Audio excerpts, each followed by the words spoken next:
I believe, I'm not supposed to lose count already, of Something Blue podcast, where we seek to talk about the world of physical media, interesting films, interesting cinema, and usually try and deep dive and do an investigation into my guests' choice of the week, so to speak. So something that they probably wanted to talk about, or a favourite film of theirs, hopefully, and this week is no exception. So we'll get to that in due course. So I better introduce the other guests that I have. I'll start with the special guest. They say never to meet your heroes. I was very fortunate to meet this man last year, and maybe he wasn't a hero before, but he's a hero now. There we go. We'll put it that way. How you doing, Sam? That's a very kind introduction, Chris. I really appreciate that. Yeah, we did meet last year, didn't we, in London? It was fantastic. Yeah, I'm very well. I'm very eager to talk about some physical media and films in general with two wonderful people. So yeah, thanks for having me. Oh no, thanks for coming along. And it must have been too bad last time because you decided to come back. Elliot's back to join us as well. Very, very glad that you did. How are you? I thought it was in my contract to do two of these. Was it not? Did I not have to come today? Yes. Well, you had that. I had that on your side of the contract, and you had peanut M&Ms and fluffy unicorns on your as your rider. So you know. And they've still not arrived. I do mine, but you get yours. Yeah. Where are they? Oh, have they not? No. Oh, what a pity. But yeah. Nice and relaxed already. This is good. Yeah. Talking rubbish already. Excellent. Yes, indeed. So yeah, I'm good as always. Just same old. Doing good as always. Yeah. And ready to. I mean, I'll say already. It was only a couple of weeks ago we recorded that, Elliot. My bank balance was destroyed as predicted, with return trips back for Kino Lorber discs. Oh, for the love of God. Might get into that. So we'll start with what we've been watching, things that caught our eye recently, the rabbit holes we went down, what we call something old. Sam, do you want to start with a couple of interesting recommendations or not recommendations, depending on what comes your way? Maybe recommendations, maybe not recommendations. I'll save one thing. How many picks are we going to have, roughly? Say three. Say we'll do three. Okay, cool. I've got like 6 things here, so I'll... do 6. Okay. Okay, I'll talk about this. Hopefully this doesn't steal anything off of either of you two, but I felt I had to bring this up. This is a new release, but it's... I've already lost the plot here. Am I supposed to be talking about an old film? Or... Just something you've watched. It could be old, it could be, but something you've watched. Okay, recently, cool. I'm glad I'm really on point here. So basically, I want to talk about this film. Oh yeah, Crimes of the Future. Yeah, so it's a new release, but it is like old already. Yeah, it's old news basically. Like, who's talking about this? Have either of you two seen this? I haven't. I Yes. do own it, of course. Yeah, I think. Yeah, I knew Elliot. I knew Elliot. I've got it here somewhere in the stack. In the stack, very good. There we go. I've been a fairly avid David Cronenberg fan from very, very early on in my sort of deep dive into film. When I started really getting into it, I think I watched Videodrome very early, and ever since then I've been in love with the director. He does have a few misses in his canon films, but Crimes of the Future, quite a polarizing film, even for Cronenberg fans. If you read letterbox reviews and things like that, and you get people who are like super into Cronenberg, 5 stars for like Videodrome and Crash and things like that, they're giving like Crimes of the Future like 2 stars, 1.5 stars, and things like that. And I'm very interested into why they think that. But yeah, it's so Cronenbergian. It's almost a parody of himself at this point, in my opinion, but I love that, and I think he's self-aware.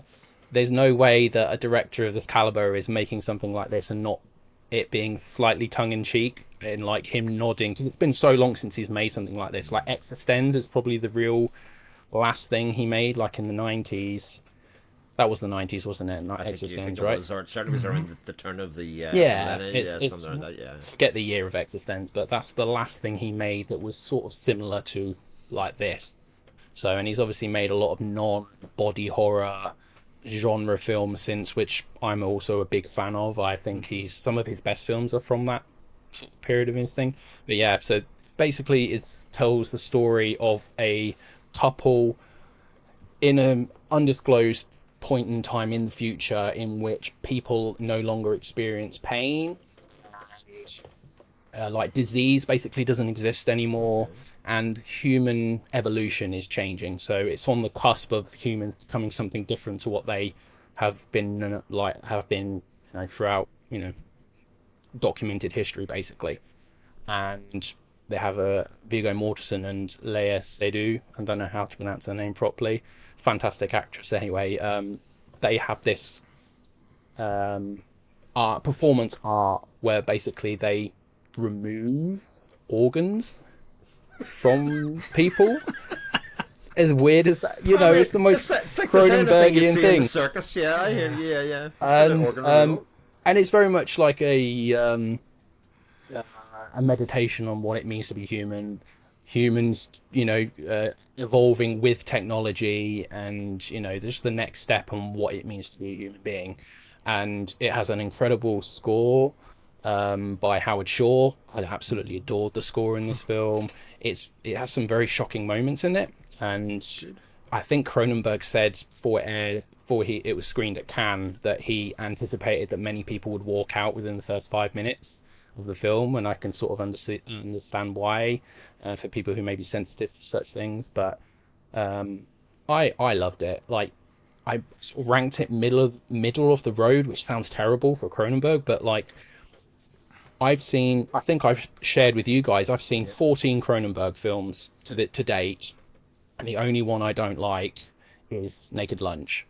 Everything else, even though I don't rank things by stars, I really appreciated your commentary on that on the previous episode about star rankings from on Letterboxd and stuff. But I would rank everything like Shivers and up 4 stars at least, and there are a number of 5-star films from Cronenberg for me, and this would be a 5-star film. I absolutely loved it. I've devoured everything in here, including the book, and it's just an exceptional release in my opinion. So what did you think of it, Elliot? I know you didn't love it as much. I know you liked it based on your Letterboxd review, like star rating, but be interested to see like what sort of brought it down for you a little bit.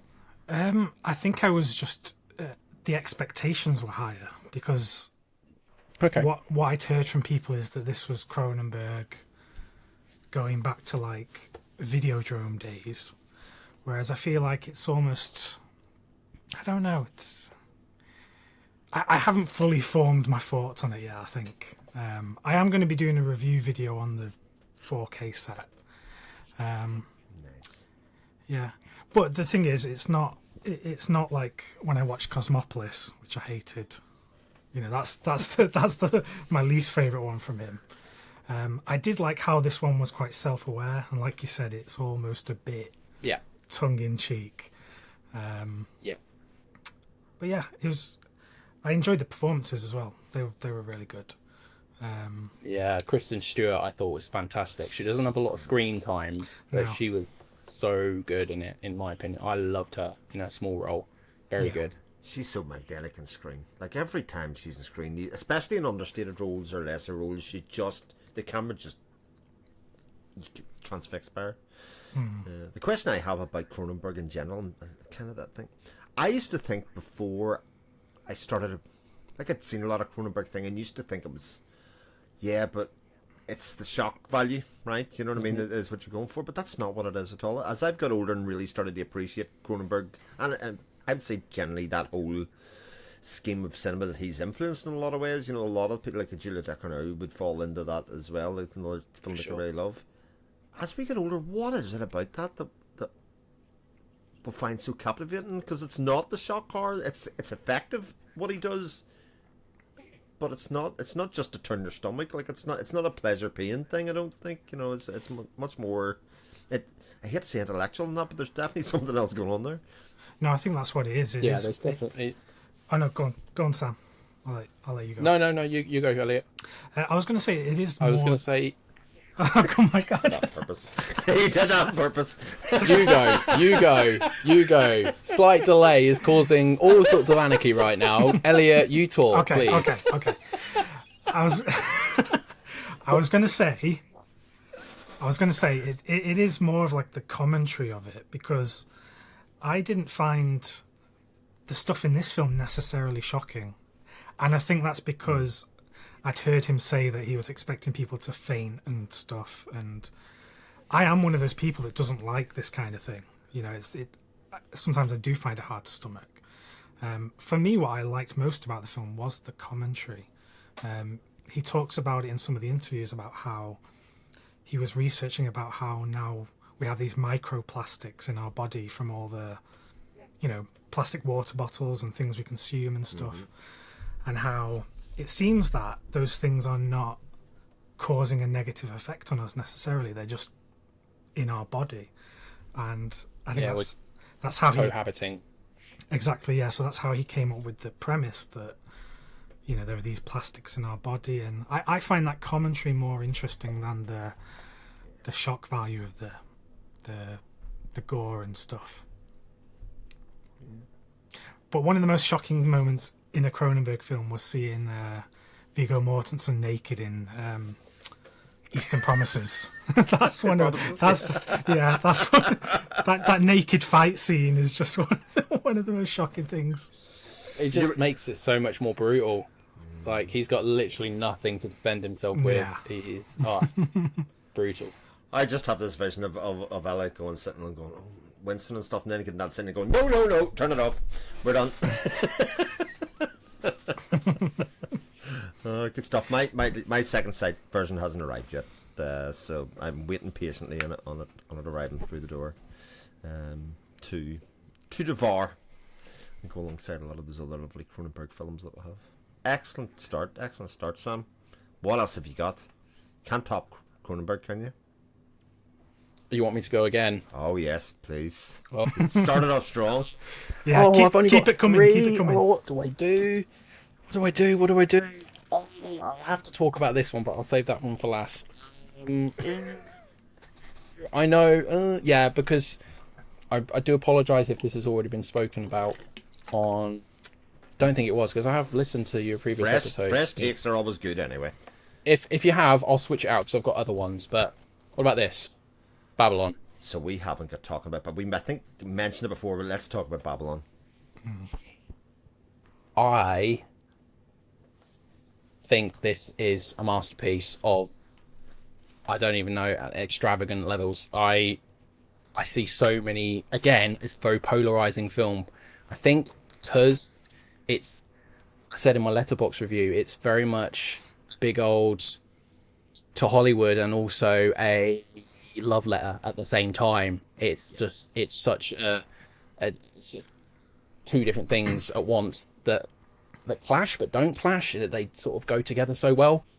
But yeah, tells a story very similarly to Singing in the Rain, of the transition of the movies going from silent into sound, to the talkies, starring Margot Robbie, Brad Pitt, Diego Calva, who I've never seen in anything else to my knowledge, and he was really good. I was really impressed with his performance, and a few other notable performances from other people. I didn't expect the film to be so crude. I didn't expect it to be so disgusting and out there and vulgar. But I'm, as much as I love high art and art house pictures of high esteem, I'm also quite a big fan of trash and lowbrow schlocky things. And although I wouldn't say this is lowbrow schlocky, but it's got that sort of humor and that sort of temperament to it in at times that definitely fits in with that sort of genre stuff that maybe turned a lot of people off who were maybe more into only highbrow things, especially with the previous films that Damien Chazelle has made. Like, to then come out with Babylon, while stylistically, visually, it fits in very much with what he's made before, cinematography wise and just the whole feel of it. but the actual content and the narrative and just the dialogue and everything like that is very different. And I was, yeah, absolutely blown away. It was one of the quickest 3 hours I've had watching film. Like that, Oppenheimer, completely different, but that was a very, very quick. But even this I thought was quicker, just because how outrageous some of it was. Just the opening 5 minutes, a scene with an elephant. That's all I'll say. Just absolutely made me howl. I was very, very impressed with Babylon, and 4K. It looked pretty good. I wouldn't say it's like a super amazing 4K, but it's probably better than what a Blu-ray would look. But I didn't have anything of note in terms of visuals. Audio, however, was stunning on this disc. Very impressed with the music. Absolutely love this film so much. Yeah, as I said, just the vulgarity of it was just so refreshing for a mainstream Hollywood film. Like, absolutely adored it. So, yeah, there's my 2 cents on Babylon.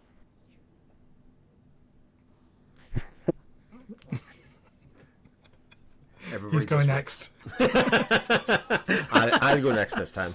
I think it's interesting that this is a very polarizing film. In fact, a lot of people just genuinely don't like it, and yet I think the three of us, being, I would say, quite big movie cinema buffs, all really love it. I think for that reason, because it is a celebration of everything that's good and bad about Hollywood in a lot of ways. It's very warts and all, and that like there's a couple of bits that are shocking. The one really shocking scene is like one of the.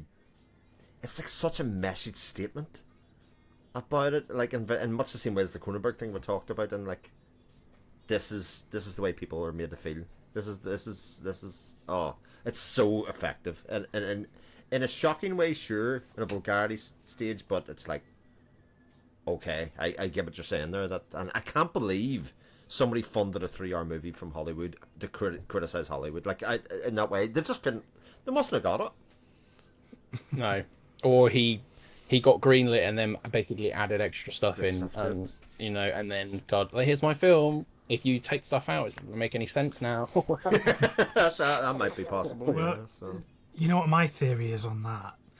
I think maybe when this film was greenlit, it was coming at the perfect time when maybe it was right to criticize Hollywood because of the Me Too movement and just all the kind of stuff that was going on in Hollywood. Maybe it was easy to greenlight this kind of story because it seems detached, because it was set in the 1920s. Yes, that's right.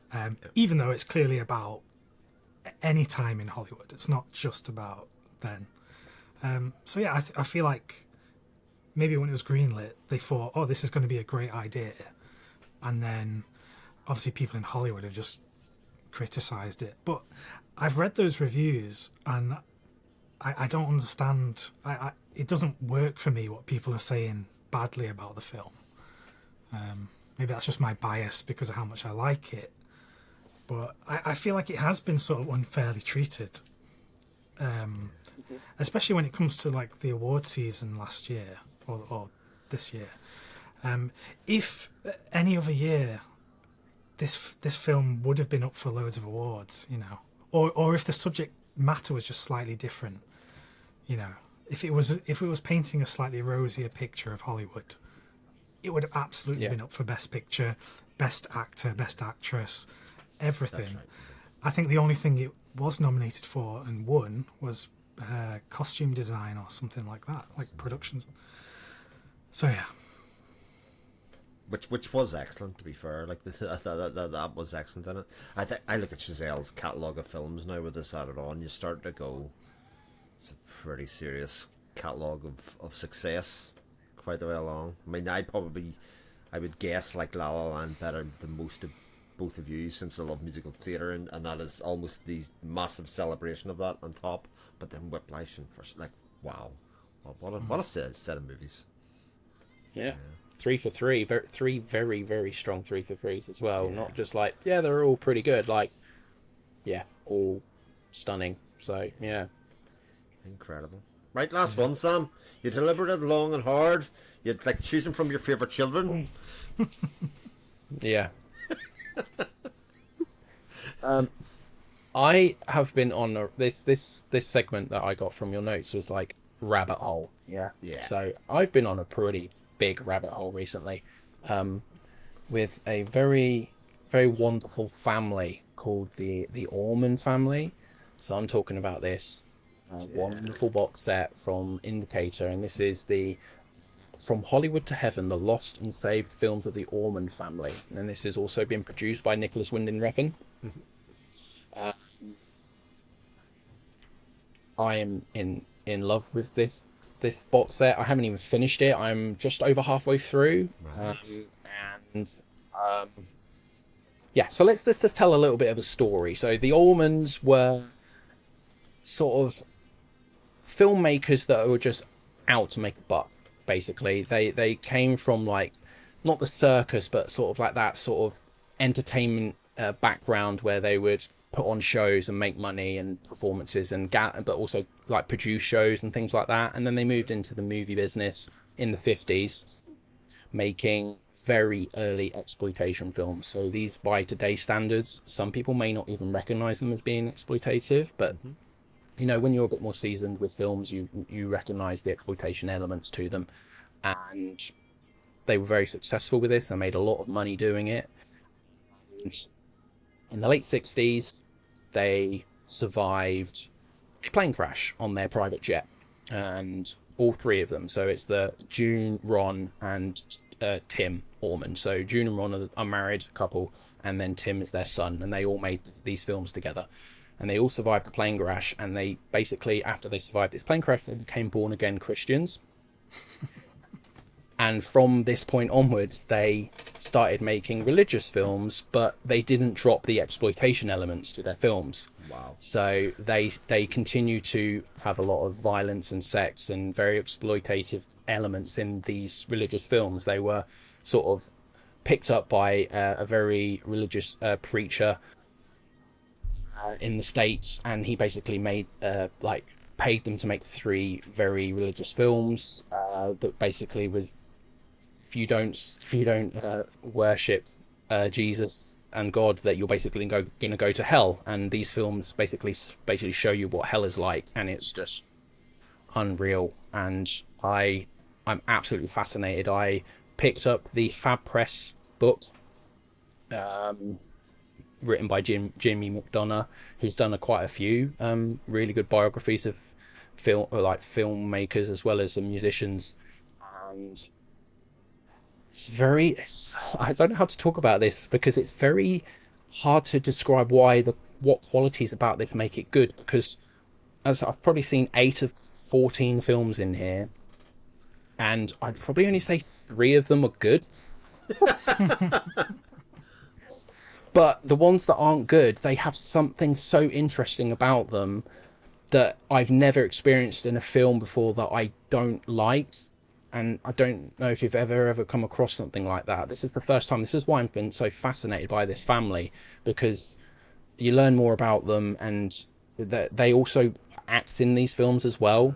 So you get to know their persona on screen and things like that, and you just want to learn more about them and what caused them to make these films. And obviously they had this transition where they nearly died, like horrifically, in a plane crash, and then they basically changed their outset on life from being, you know, exploitation filmmaker hucksters that basically were just trying to make as much money as they can exploitatively, and then they didn't drop the exploitation, but they still wanted to push the religious elements of their new found reason for being.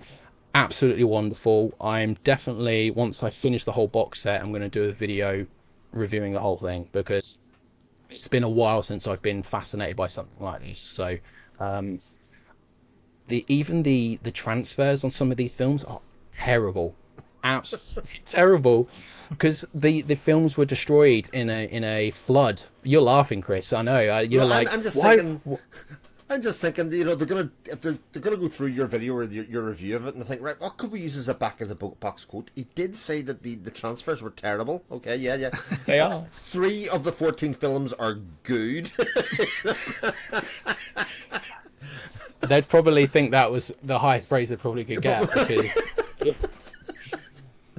the films were destroyed in a flood in 2010. So basically, some of them look like okay. They're not the best, but like a couple of the early ones look like VHS rips. Right.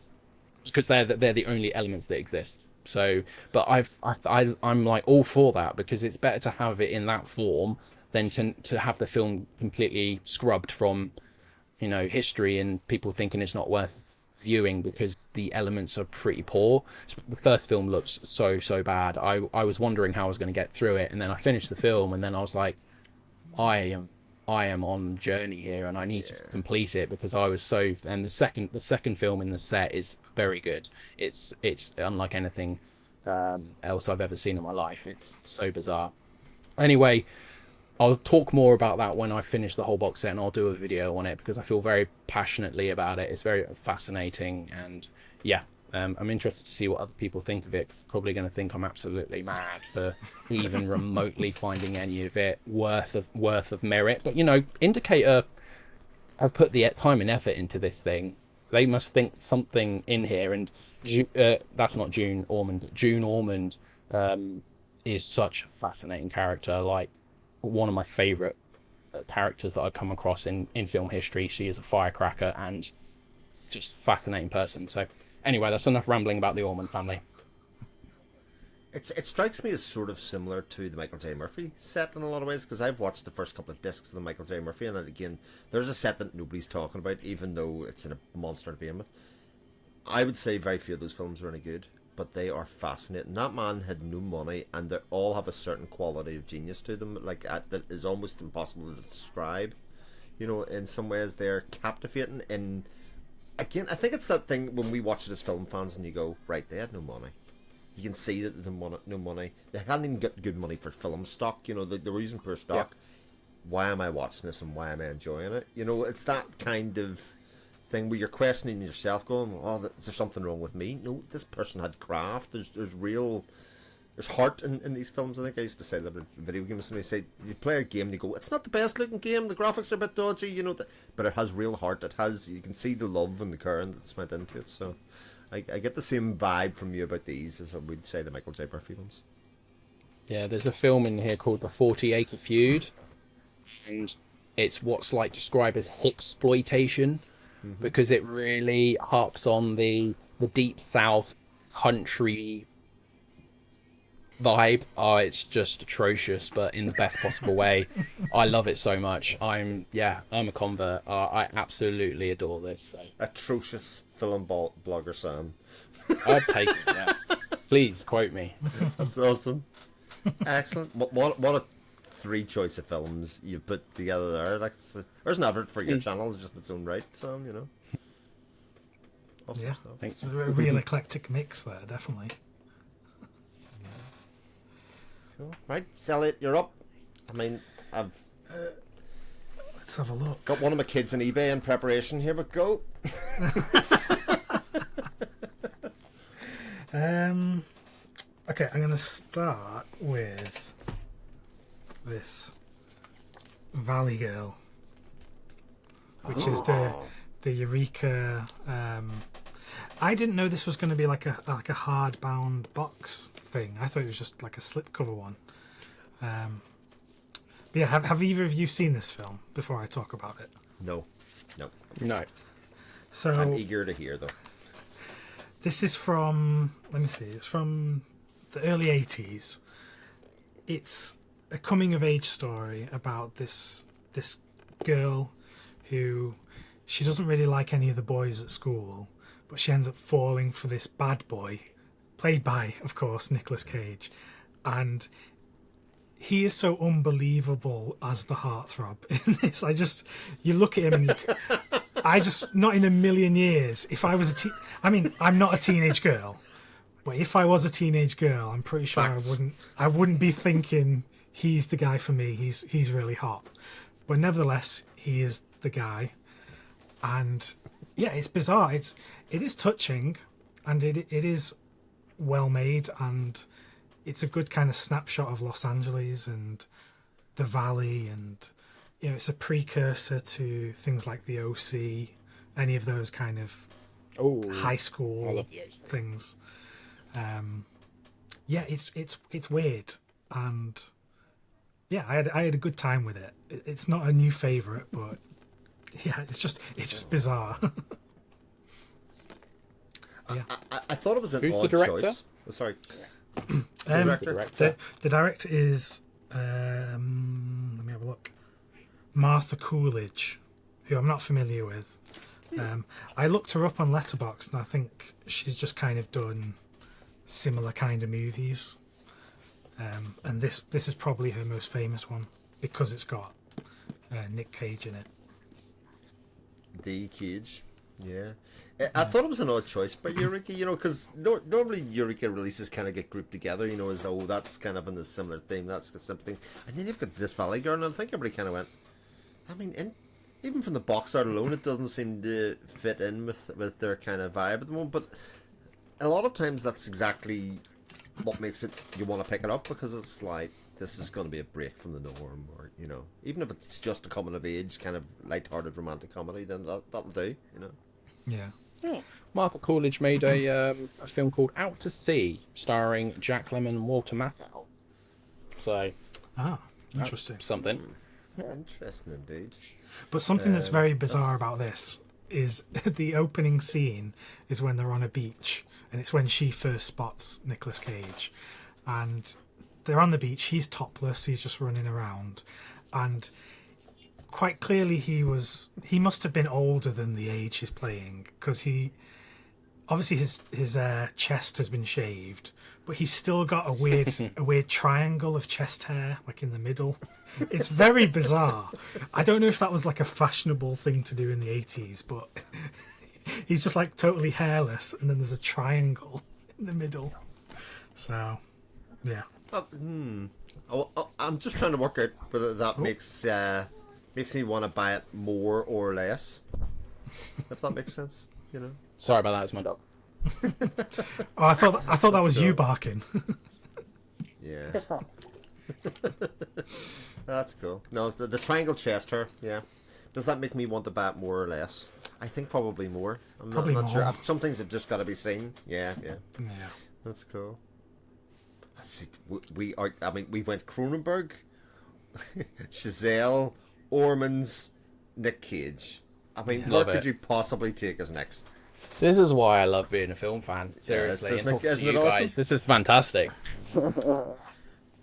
Shall I go for another one? Yep.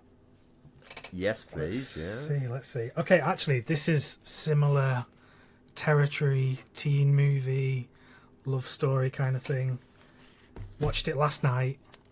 Gregory's Girl, the BFI 4K disc. This looks great on the 4K disc.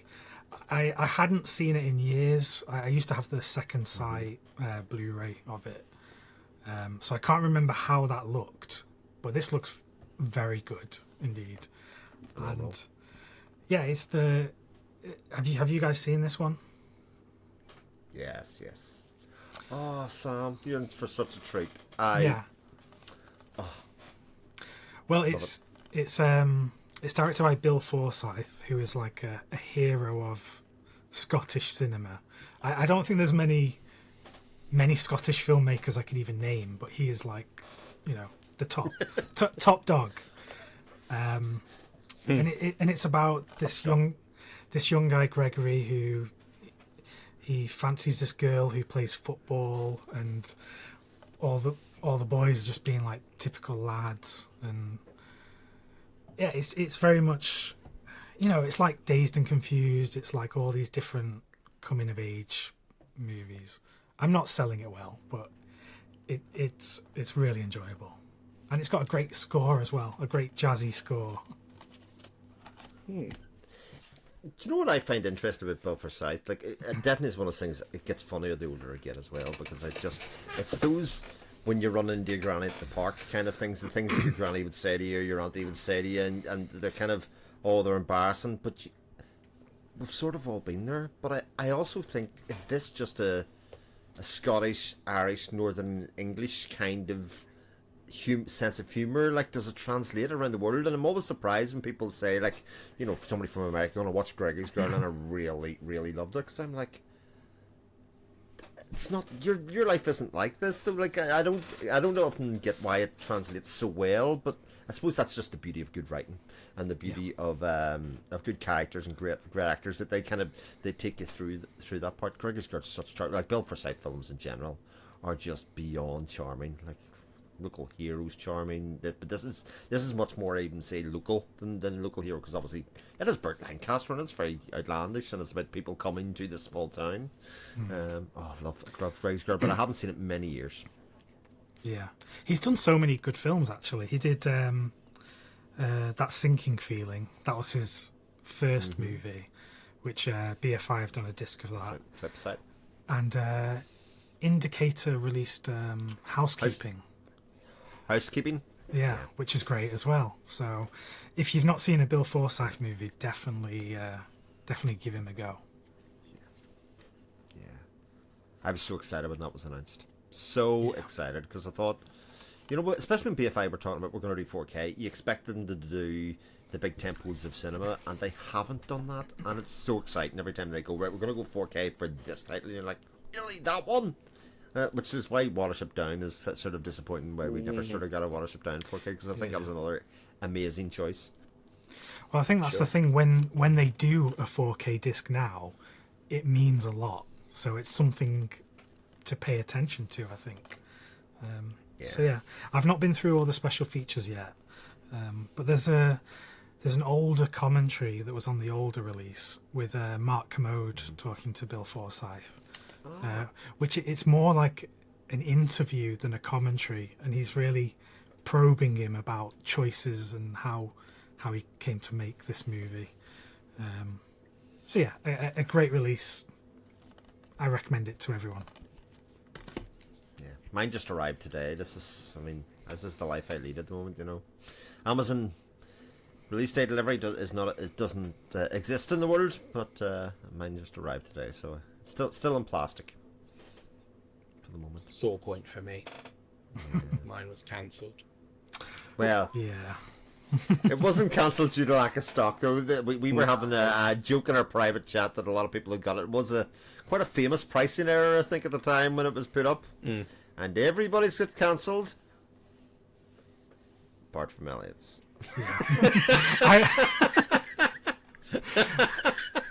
I do feel a bit guilty about that. Oh, only a tiny bit, not too much. Yeah, I wouldn't lose any sleep over it. No, absolutely. I don't think any of us getting a cheap price for one disc is bringing the physical media market to its knees. I think we're making up in plenty of other ways, for sure. Yeah. That's it. Right, last choice, Elliot. Okay. What have you got? You know what? I'm keeping on a theme here. Because these teen movies are doing it for me at the moment. I've been watching the Jennifer Connolly Film Focus set from Imprint. Really want that box set. And of course, in this we have Career Opportunities, which is the iconic movie where she's in the white tank top thing, which I never saw this when I was younger, but I believe for many people this was like some kind of sexual awakening. So yeah, I have now been sexually awoken. Chris was nodding. Jennifer Connelly is just... You don't see some people you go, they're good looking. Jennifer Connelly is gorgeous. Like, honestly, especially at those times, it was just like, what? Yeah. You're talking about? This is insane. No, it's true. Like, this film, I don't actually think it's a very good film. It's very weird because if you don't know what this is about, this guy, I can't remember the actor's name, but he's working inside a Target store in the US, and he's doing the night shift where he has to clean all the aisles and stuff like that. And so he's locked in. He can't escape because his boss says, "I'm locking you in. You've got to clean everything up." And she has been in the changing rooms, and she's just been she fell asleep in the fitting rooms, which is just bizarre. So of course she comes out. She comes. you wish you were in there with her. Yeah, it's just I've had a really bad day. Oh, Jennifer Connelly's fallen asleep in the storeroom. This isn't so bad. Well, so anyway, this is the kind of forced situation where they have to meet each other and talk and, you know, grow to like each other. But there's really very little drama. There's very little plot in this movie. It's literally just them two in a shop just talking. But yeah, just iconic film. The one that is actually a really good film out of this set is this one. I know I'm choosing a fourth film here, but this is kind of one item. What a road breaker. Yeah, Maverick. Rules are meant to be broken, Elliot. Rules are made to be broken. This one is an amazing film, House of Sand and Fog. Sand I and want Fog. to see this one. So this, the director is Vadim Perelman, he's a Ukrainian director, and at the time, he bought the rights to adapt the book of this, and I believe Harvey Weinstein was involved, and they didn't get along, and basically, from what I gather, he sort of sunk this guy's career after this film because they just didn't get on. But the film is very well directed. It's about this Iranian guy played by Ben Kingsley, who he's come to inherit this house that used to be owned by Jennifer Connolly, who is she's a drug addict, so she was forced to leave her house. But there's kind of this dispute about who actually owns the house, and so their lives get interweaved, and it spirals out of control basically. But it's very dramatic, very poetic and beautiful. It's melodramatic, really. It is a melodrama.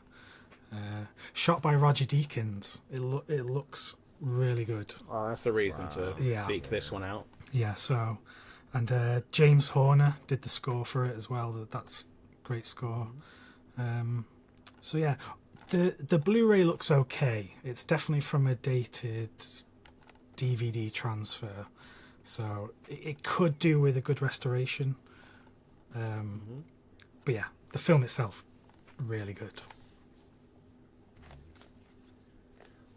Harvey Weinstein was a douchebag. Who knew it? I know. Who'd have thought it? That was nominated. That had some Oscar buzz somewhere along the line. I remember when that was released, kind of being you couldn't. It wasn't something I could go and see, but it was. Remember back in the days, well, maybe you don't, when things used to come out, the Oscars get nominated, the Oscars, and you're like, that hasn't been in my cinema, that hasn't been in my video shop, and you would kind of go like, where could I even watch that? It's not like nowadays where you can find something, no matter what it is. So yeah, I'm very interested by the Jennifer Connelly box set, obviously. Yeah, and she still looks. She still looks great in that film, even though she's a crack addict. So yeah. You see.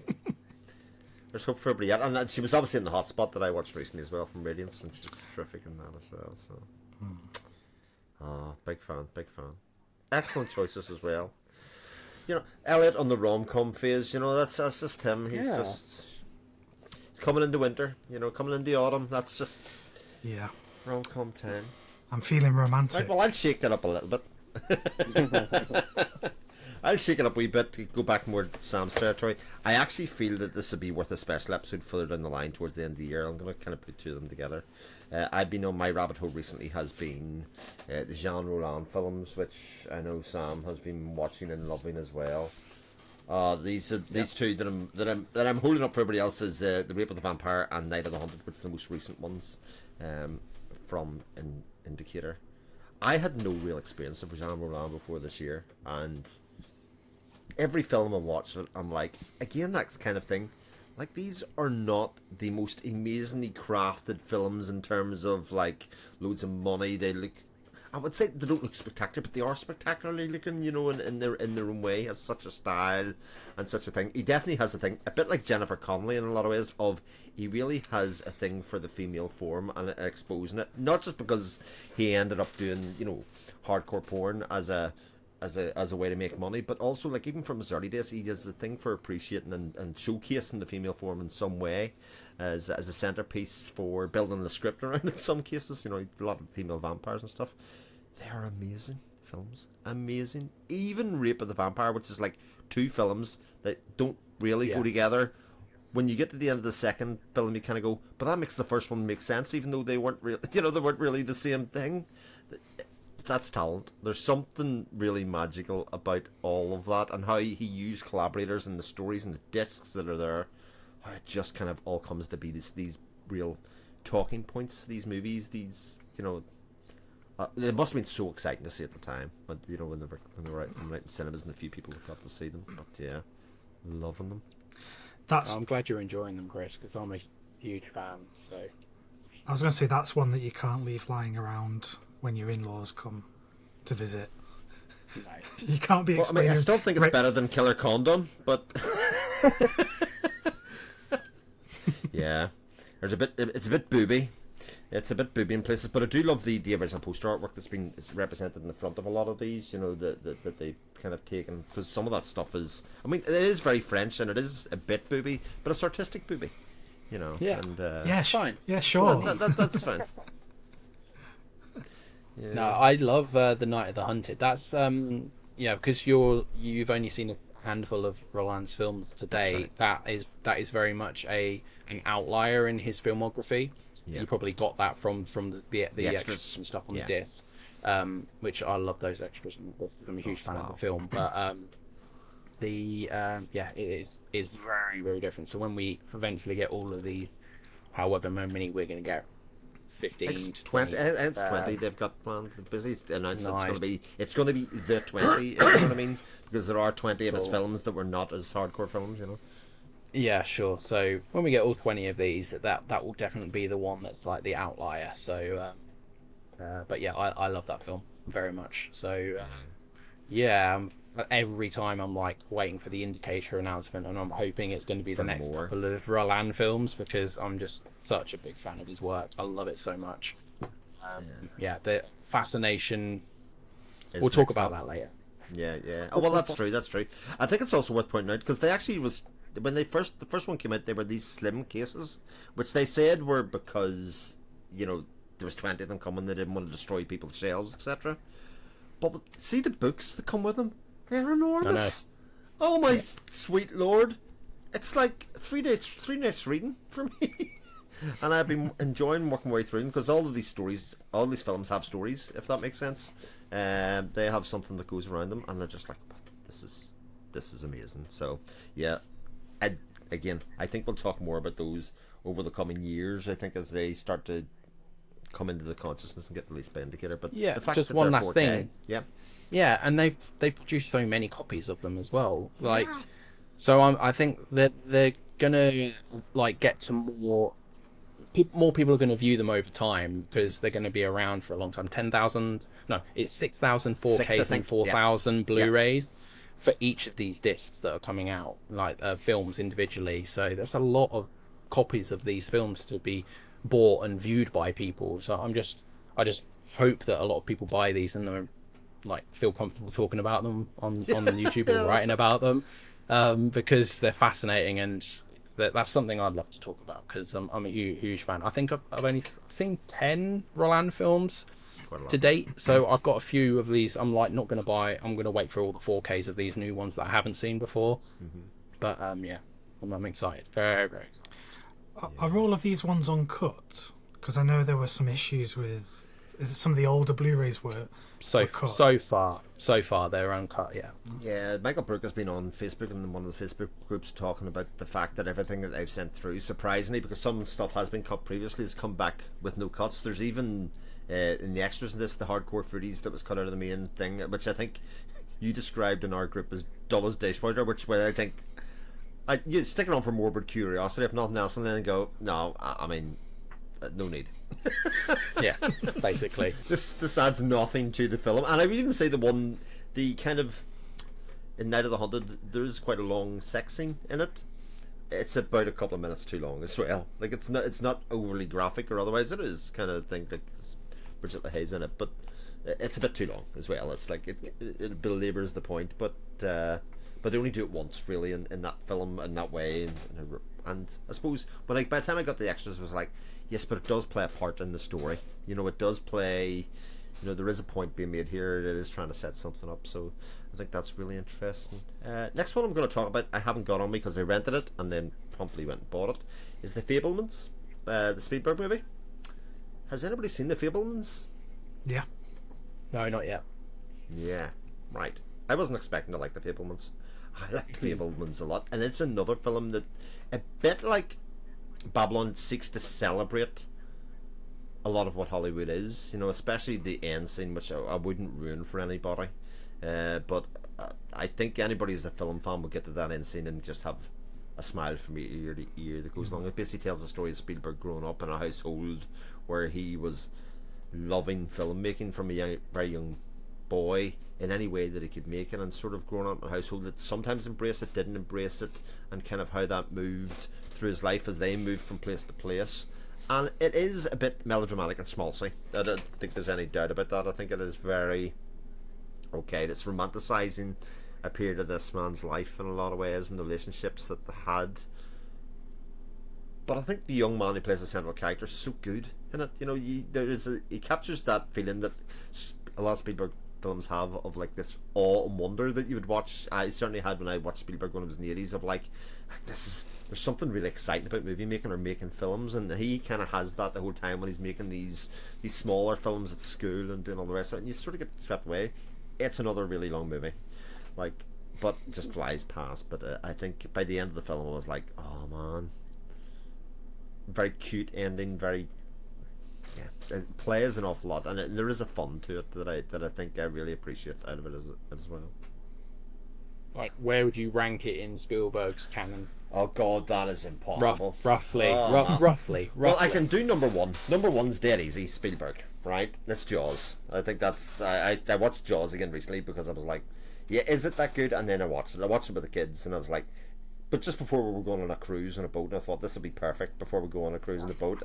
Let's watch Jaws the night before, and I was like, this is astounding. Like, I just think Jaws is incredible. I would have this, because it's not really like a lot of other Spielberg films, but I definitely have it upper middle, like somewhere around there. Certainly greater than what was it, like Munich and stuff, like a bit above that. I think Munich's okay, you know. He has made so many. Saving Private Ryan. Yeah, that's the one I was gonna put against, because Saving Private Ryan's a film that keeps, every time I watch it, it goes down a wee bit. You know, it's a weird film in that way, insofar as it's really effective and it's really good, but again, it's a bit schmaltzy and a bit, you know, so every time I watch it, it goes down. I think I'd obviously have to give it another watch, but I'd say probably Fabelmans will end up, because it's more honest about what it is. You know, Saving Private Ryan was supposed to be a gritty war film, and certainly it has scenes that are like that. You know, the knife scene's just one of the most upsetting scenes, I think, in all of cinema that I can think of. Like, you think about gore, that's on a level way above even Cronenberg, I think. You know, the kind of the impact that has in some ways. But yeah, I would have it above Saving Private Ryan, probably, I would say, because it's very honest about what it sets out to do. Interesting. Yeah, I think with Spielberg, the trap is that he does kind of veer too much into the overly sentimental territory. I find that with Saving Private Ryan, I feel like he just goes too far into that territory. Yeah. But yeah, I'd rank Fabelmans very, very highly. I always forget how many films he's actually made. There's just it's mad. So many. You forget that in 1 year he did Jurassic Park and Schindler's List. They both came out in the same year. That's crazy. But I've been quite enjoying his later period. You know, I thought West Side Story was very good. I think it's better than the original, which is controversial. But oh my sweet Jesus! What are you doing?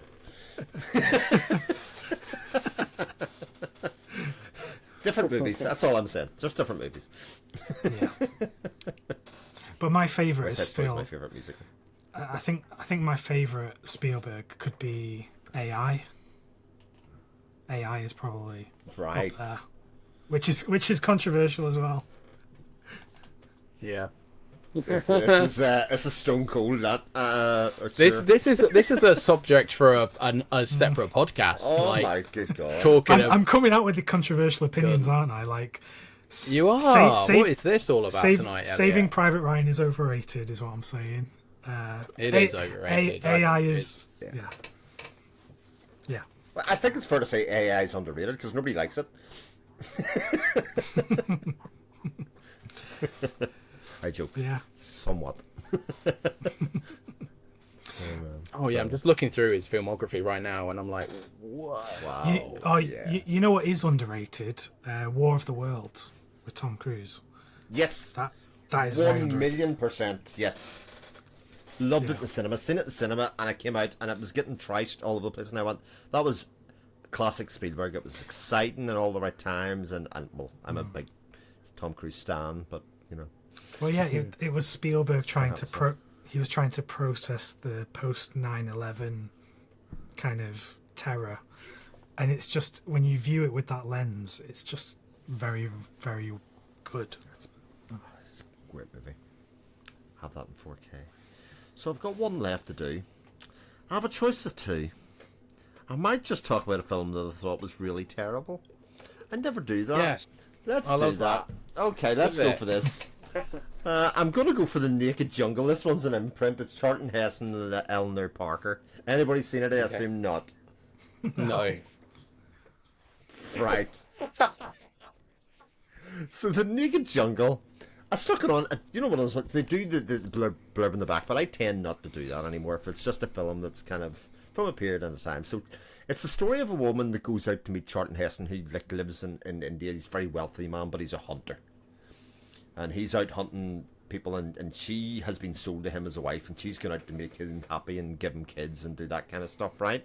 Which is like problematic to start off with, right? So that's okay. So she goes out there, and he's just too rough and ready. He's been sold for his brother, advised by her brother or something, to marry this woman, and he's really no interest. She's well dressed, she's prim and proper, and he walks in with no shirt on in classic Charlton Heston style. They basically say, I am man, you know, I hunt, all the rest of it. And there's all these people working for him, right? So you think the film's going to be about, you know, her winning him over, you know, and, you know, how he will soften and become, you know, more romantic and all of that kind of stuff. And to a certain extent, it's sort of about that. I'm ruining the whole film, by the way, here. This just happened. But then the second half of the movie comes, and what it becomes is his house is going to be eaten by ants. Right. Loads and do you know how many ants there are? There are more ants on this hill than there are humans in the world. One of those stats kind of thing, and they're going to take over, and like they're trying to fight off the ants, and they like, how do you fight ants? Oh, we'll build a moat. And this was the point I nearly turned it off, right? So they build a moat around the house, and the ants will not be able to get across the thing. They were climbing on leaves and putting themselves across the river on these leaves, on these big, and I was like, come on, this is just this is the worst. This is so bad. You're selling it to me, Chris. And all the while she's winning him over. Like that's like the little cherry on top when you're like, I know you forgot about that plot point, that this was sort of a romance in the background, and the answer and the whole thing's going to hell. It's like a post-apocalyptic 9/11 kind of thing, but with ants. But remember, he loves her. Oh man! I swear to God, like it's just absolute nonsense. But a bit like I'm tongue in cheek. By the end of it, I was like, this is so ridiculously bad. I had so much fun watching it because it can't possibly be serious. The ants going across the river. I swear, that's the scene that needs to be seen to be believed. So what is that, an imprint one? That's an imprint one. Imprint number 96. I'm sure I picked it up off when it would occasionally go on eBay and their rare waves or something, or sell them for £8 a disc or something. It's one of the ones nobody was buying. But you know, it has three commentaries and a Charlton Heston documentary. So I thought, if nothing else, I'll enjoy the extras. It also has 3 radio adaptations. This must have been a big thing. Leamington 3 Escape, Leamington versus the Ants, The Naked Jungle itself, and then Suspense, Leamington versus the Ants. You know, they really went to town on ants. They probably thought Ant would just come out or something, and but they've got to capitalise on this. Yeah. How do ants translate into radio? I don't get it. Like, you must have had to have seen the film. Surely something, I don't know, must have been like a very visual thing, and they kind of go, this is This is The amazing. ants are coming. The ants are crossing the moat on leaves. Just completely and utterly bizarre. So yes, a film that I would objectively say was terrible, but that I still had fun with, which is maybe the best kind of terrible film that you can have if you're going to do that. Sure. Yeah. So that's my watches. Lots more have been watching or otherwise, but and I will say the favorite film I've seen recently, I've just recorded a watch list of, so I thought I'd leave that one in there because it's a proper recommendation. And that's the bit I'm having trouble with doing the podcast, because I come on and talk to people about what I've been watching, and then I'm like, I've already done a video on that. I've already done a video on that. I've already done a video on that. So I'm trying to be better about trying to get other content out. So that's well, good. I was going to say, do you know what the answer to that is? Just watch more films. Just watch Thanks, loads Elliot. and loads of films. That's very helpful. Sound advice. Or what you can So do many is, films. I was going to say, what you can do is Go ahead. just read the Wikipedia pages. Don't actually watch the films. It's the same thing, really. You know. Like, this is the question I would ask the both of you. How many films do you watch in a year? Going by my letterbox, I forget to log some, which is really bad. I do use letterbox a lot, but I do watch some films and I just forget to log them, or I'll be thinking, oh, I need to think about what I want to write, about what I thought about it, and then I forget, and then I'm like, oh, I'll write that at another point, and then basically I just don't log the film, and then I can't remember when I watched it. I don't want to log a film that I say I watched today when I didn't. You know, it's a whole thing. So, but I roughly watch 300 films a year, which is nowhere near where I want to be, but that's not too bad. It's quite a lot. Yeah, but then you get some people that are watching a hell of a lot more films than that, and a lot of my watches aren't new watches, which I wish I was a bit more up to date on. I don't get the chance to go to the cinema too often, so a lot of my watches are from discs, films that have been released in the past, and they're more discovery based watches. But yeah, I'd say around 300-ish films per year. Yeah. What about you, Elliot? Probably about the same. Probably averaging about one a day. At the weekend, I'll watch 3 in a day, but then in the week, I might just watch 1 in the week. Same. To your point, Sam, about the people that watch like 1,000 movies a year or whatever, this is a topic for another day, but I would argue that it's about the quality of the watching, not the quantity. I know a lot of people that watch films, you know, they've got it on their laptop and they're doing something else and they're not really paying attention to the movie. Yeah. Sure, I could have films running all day in the background if I wanted, and I could log those. But, you know, if you're just logging for the number to have on Letterboxd, it's the same issue with... I remember reading an article about Goodreads and how people would log the books they've read, and that people having a goal to read 100 books in a year was actually affecting the quality of the reading. Yes. They were rushing through a book just to make sure that they could tick it as read on the website. So, yeah, I think 300 in a year is a lot of movies. And if you're having a good time, and if you're paying attention and you're taking it all in, then that's good. It's also, it shouldn't be left out to say that although I do watch about 300 films, I'm also watching a hell of a lot of hours of extras, which could have been films, you know. So I maybe could even, if I didn't watch any extras on any of the discs that I buy, I could maybe even fit 350, maybe pushing 400 films in a year if all I did was watch films. Because sometimes some of these stacked things like this, it's got quite a number of hours of extras. Not to even to mention this is just ridiculous. So that's an exponential amount of films just in extras hours, you know what I mean? So yeah, it's just something else to mention about that. I went down to about 250 a couple of years ago from 300 because I was like, no, I'm going to get more out of either watching the extras, or I'm going to watch at least one full extra, but if I like the movie, I'm going to try and get as much as I can out of it. And a lot of those interviews for some of it, like, everybody speaks for half an hour. And you're like, oh, this is cool, you know, whatever. But like, it's still, like, between the three of us, that's a lot of movies to get through in the course of a year. Like, it's a lot of movies to discuss. And I suppose I noticed it a lot. I remember a couple of years ago, and I was thinking, right, I'm going to make a video, right? And I'd watched maybe, 12 movies in a week, something ridiculous, and you're like, right, I'm going to talk about some of these movies, and you're like, I can remember nothing pretty much about any of these movies because I've just kind of went bang, bang, bang, bang on top of the other, and it kind of lose the rumination aspect of watching movies where you kind of sit in something and maybe wake up the next day and go, I thought I hated that, but I might really like it. Yeah, so it is interesting.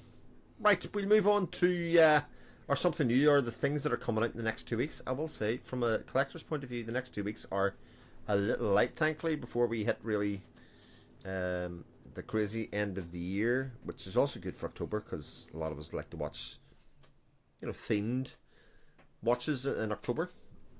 So we'll start with October the 2nd, and October the 2nd is a big 4K day, I think it's fair to say. Some of these I'm incredibly excited for, some less so. So I'll start off with the big one, actually, which is one of my favourite films of all time, which is The Pianist, Polanski film. Any big fans? Wouldn't say I'm a big fan, but I definitely like the film quite a bit. Yeah. I haven't seen it in about 10 years, actually, so it's due a rewatch. I don't actually own it. I used to have a DVD, but then talked about it before, like a long time ago on my channel, that I got rid of pretty much all of my DVDs at one point.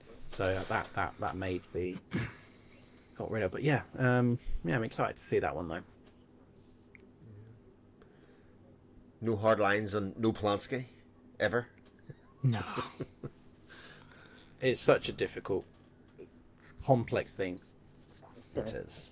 I think you've just got to treat the art in its merit sometimes. I think that's just where I am on The Pianist. But I think The Pianist is chilling in lots of ways and affecting others. And in exactly the ways that Saving Private Ryan is not. I think it's actually the tonic to an awful lot of... That's a pretty good counterpoint, I would say. The Others, which is also out in Criterion, coming, indeed. Which I expect The Pianist to as well, by the way. I expect that's coming from Criterion, which I would definitely go to town on. Yeah. Yeah, big fan of that film. I've only seen it once, and I don't know, without spoiling anything, how good film is on a rewatch. Mm-hmm. So I'm interested to see how that works, whether there is any layering or anything in there that would make rewatching interesting. So, yeah. But I do really enjoy the film, so. I remember next to nothing about it, other than it's a bit stylish. That's kind of in my memory where that sits. Guardians of the Galaxy Volume 3. We don't talk about Marvel. Yeah, we can talk about Marvel. I like Marvel films. I've not seen some it. of them. Yeah. It's good. It's good. It's not great. It's not great, but it's a good Marvel film. It's a solid one. It does.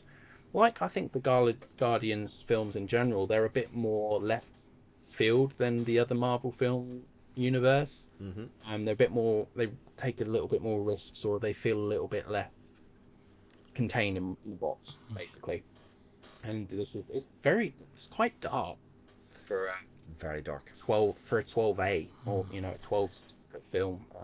I was quite surprised by some of the choices it made in the film. It's definitely a good send-off for the Guardians. Me and my partner watched that one, and we both quite enjoyed that one. So, yeah, I don't think I'm going to put this because I don't feel like I need many Marvel films. Yeah. But just stream on Disney Plus, quite good. It looks pretty good to me. So I think it's an IMAX and Disney Plus as well, like a lot of those things are. It's a bit preachy in places. Again, it's like a long film, and it spends an hour of it preaching about animal cruelty. I felt that was a bit on the nose for the parts of it. Get back to the kind of the fun and the humour side of Guardians of the Galaxy was much more in tonally correct. But I just have this thing against Marvel movies at the moment. Like, I like them all, but they're all at least 45 minutes too long. For what they are. They don't have to be 3 hours long in a way, and they always do a good job of making it sort of entertaining, but it's always got a couple of scenes that you go, okay, we get the idea.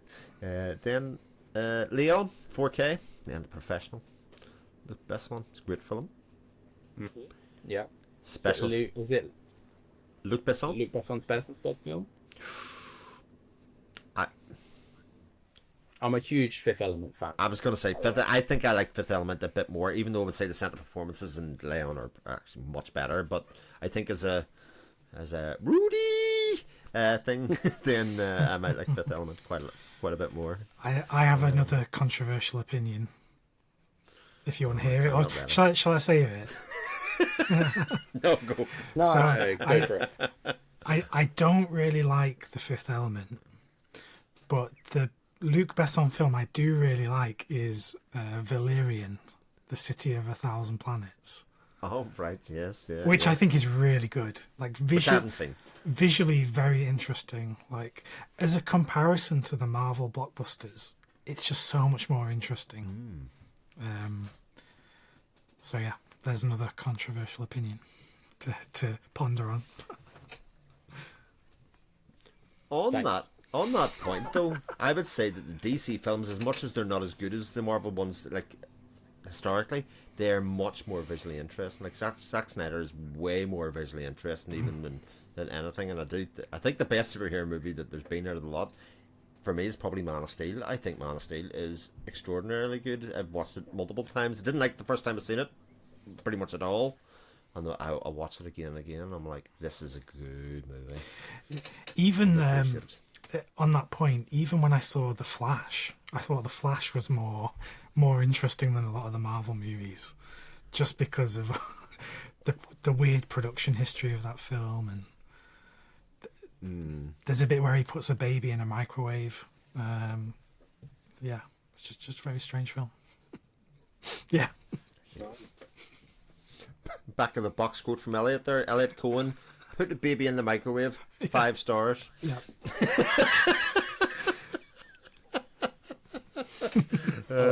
I like this like quote out of context thing. It's quite fun.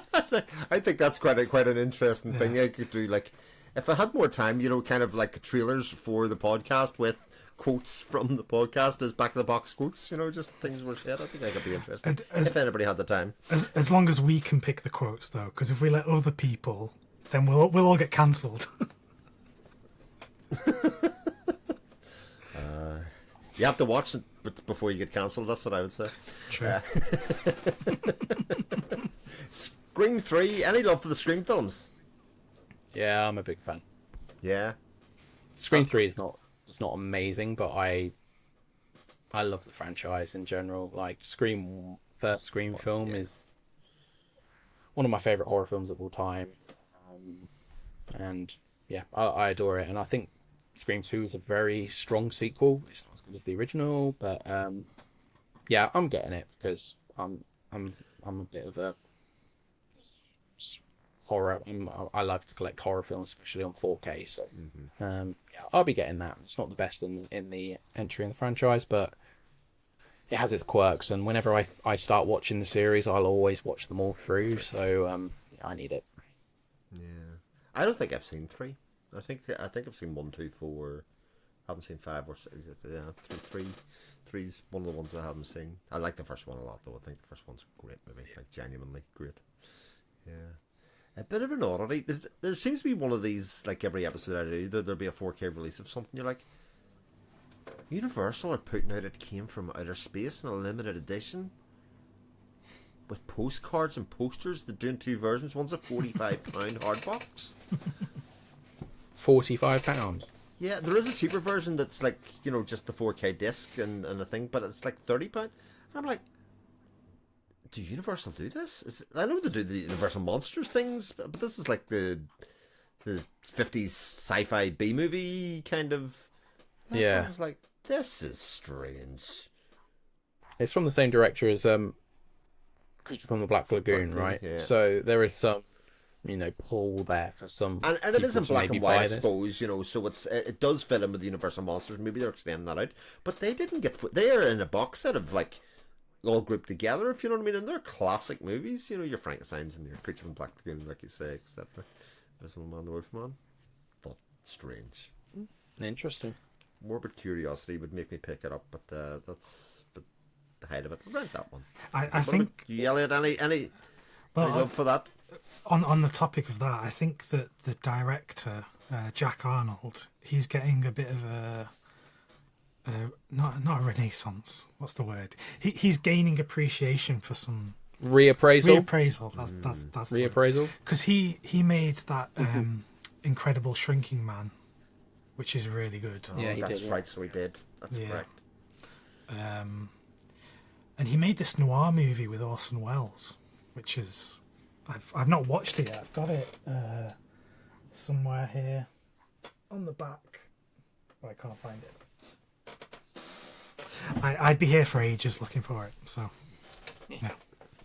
Yeah, as Elliot pointed out, he hasn't got organised, but it's like when I was young and mum used to come in. I don't know how you find anything in that room. It's so messy, and you're going to know exactly where everything is in this chaos in this room, you know.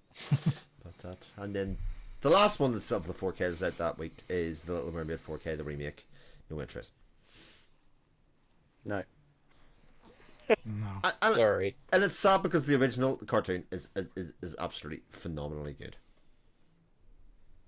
So it's not an anti-Little Mermaid stance at say these live action remakes. I watched the first few and give them a go, and they were all universally quite bad. So that was those. Cool. One other major release is The Dead Mother by Radiance. Yeah. I hear this is good. I hear this is good too. And I'm excited to get my copy. Yes, I hear this is one of the best Radiance releases that there is, which is, you know, given how much we all really like the Radiance's output this year, is something that piques my interest quite a bit. For sure. October the 9th. I'd say I'm going to go through these. There's not an awful lot that I'm going, yeah, okay. Battle Creek Brawl, which is another one of the Idiot Films hardbox releases. I think they already did a version of that beforehand, and now they're repackaging it. It's probably a new scan in that case. I mean, it'll be good. I might buy it. I might not. It's kind of where I am with a lot of those kind of releases. It's Jackie Chan though as well, isn't it? Battle Creek Brawl. It is. I think it is. Yeah, it is. Yeah. It was yourself, Sam, was talking about Jackie Chan. Was it last night or the night before? Yeah, I got Legend of Drunken Master 2. Oh, that's right, 2, indeed. Which I'm not a huge expert on martial arts films by any means. I've especially seen the popularity at the moment across various different boutique labels. I've seen fair few. You know, a lot of the ones that people are talking about at the moment I've been picking them up and watching them. The Shaw Brothers stuff, some Hong Kong, some category 3 things and things like that. Anyway, I honestly think that the last maybe 20 minutes of Legend of Drunken Master is the best action choreography I've ever seen in my life. It is unreal. I was talking to my friend Davey in a chat last night about it, and they spent months and months on like one specific fight scene, and they would spend days and only get like seconds of footage because they weren't happy with what they were getting. So it's the production history on that film is really interesting, as well as just being jaw-droppingly entertaining. So yeah, very, very cool. Arrow, House of Cemetery 4K. You had an Arrow arrival the other day as well. Yeah, I mean, I'll just talk about that one. I have the Blue Underground one. In this, I think they haven't put out a huge amount, but Blue Underground 4Ks are the best 4Ks I've seen, maybe along with some of the Kino Lorber ones. So if Arrow do anything close to what this is, as well as some of the other things like Daughters of Darkness, Maniac, some Fulci films and things like that, they're hands down some of the best 4K discs I own. So if Arrow using the same scan and encode possibly is what Blue Underground are using, then it's going to be an outstanding disc visually. The presentation of it, at least, you know, how much you enjoy the film is going to vary, but like in terms of quality image, it should blow people's minds. So yeah, I was excited, but obviously I've already got this disc, so I'm not double dipping on it. So yeah, I'm sort of on the fence about a lot of that. It'll be one of those ones that people are saying, yeah, this is a good transfer to the level of that. I'm like, okay, let's go. It's also just one more thing. It's also a really good, because I love pairings, double features. That's my thing. Yeah. I love that sort of stuff. It's a really good double feature with The Shining. That holds any sway over whether you're interested in watching it, even renting it or whatever, or picking it up eventually in a sale or something, because it has something like that going on with it. I won't spoil anything, but I'd like to be able to do a double feature with The Shining and The House by the Cemetery one day. So you just have a way of getting to me, Sam. That's I just literally just said, well, we'll see, all the rest, and it's like, well, just as a little aside, here's something that might interest me. You're like, yeah, it does interest me. You're correct. I have done my job. You have indeed. Consider me influenced. 4K release for that. The latest Transformers film is out. In my notes, I couldn't even bother clicking it to find out what it's Rise. I just have Rise of the, right? I think it's the Decepticons or something is maybe the title of it, but I couldn't even bother checking what the rest of it was. Elliot's the Michael Bay fan, I believe, and I am the crowd. I am, except the Transformer. Even of the Transformer movies? Well, the Transformer movies I'm not too familiar with. I've seen the first couple, but was the latest one the one about dinosaurs or something? Was it? There was one where it was Transformer dinosaurs. No, I don't know. I mean, to be honest, that seems like the very natural next step for Rise of the Beasts is that one. There you go. So it could be dinosaurs indeed, yeah. Do you know what? Again, you might have just piqued me interest to the point that I'll watch the trailer at the very least. That Transformers and dinosaurs might be just enough to put back in. Yeah. Well, I'll save my Michael Bay appreciation for another time. Special episode, Michael Bay special episode. I've done too many controversial opinions already this episode, so I'll save some for a future date. I'm not saying Michael Bay's all bad. Actually, the film that I really upset me was The Island, because I thought actually as an idea and the setup and the first half of that film, I was thinking this is really good, and then he Michael Bayed it anyway. Nightmare Before Christmas 4K, just in time for spooky season. I bought that a lot of times, that movie. A lot of times. Jack Skellington might have a permanent place in my house, as it is already. And then we've actually been watching... Yeah? Sorry, we've been watching that a lot in our house. My son is appreciating that at the moment, so we've been watching it on repeat, and he's obsessed with Boogie Boogie, so... yeah, big fan of that one in our house. So. Yeah. It's a good one for kids to get, because it is visually arresting and different, in a way that a lot of things sort of look the same. But Tim Burton, especially Nightmare Before Christmas, really has a style to it and like a freakiness to it that kids seem to like. Yeah, it's a good gateway into horror and stuff with young children. The sort of acceptable horror that you can show children, without being a bad parent. So. It's the film blogger Sam using as a gateway to Fulci. You're just gonna people are gonna be splicing different parts of this episode and just putting me together, and then misquoting me. Yeah, well, that one was artistic license on my part, so you didn't actually say anything like that. And then Your Name on 4K, which is a great movie, a genuinely great movie. I've not seen that one. It's the anime one, right? Yes, it is. Yeah. I have it up there somewhere in Blu-ray and DVD somewhere. I'm pretty sure. I think I have 2 copies of it already. I obviously need the 4K. Yeah, there. I actually do have this thing. Anime in 4K is spectacular. I think good animation, hand-drawn animation in 4K is as good as a 4K can look. Sometimes it's something that really pops for me. But. It makes it more tangible, doesn't it? Yeah, there's something about it that really. How I feel is the 4K just gives off texture that you can't get from some Blu-rays, like 4K scans, but when you get HDR and stuff, and just the extra level of detail, you just feels a bit more like, especially if your TV is quite good and you've got a good setup, you feel like you can touch the original piece of artwork. I'm talking all rubbish right now, but. That's how I feel about it. Good old metaphysics is good, yeah. But I do agree with you, actually. Yeah. I've just got pictures of Sam touching the TV screen as he's watching these films. It's just Very I'm just like the Videodrome. boy from Persona at the beginning of Persona, something like that, just touching the screen. Yeah, all Videodrome. Yeah, that works. That is true.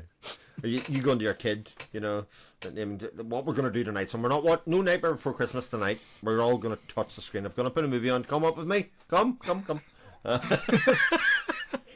My nightmare. I have to tell my son to not touch the screen so many times. Right. Like, don't go near the TV.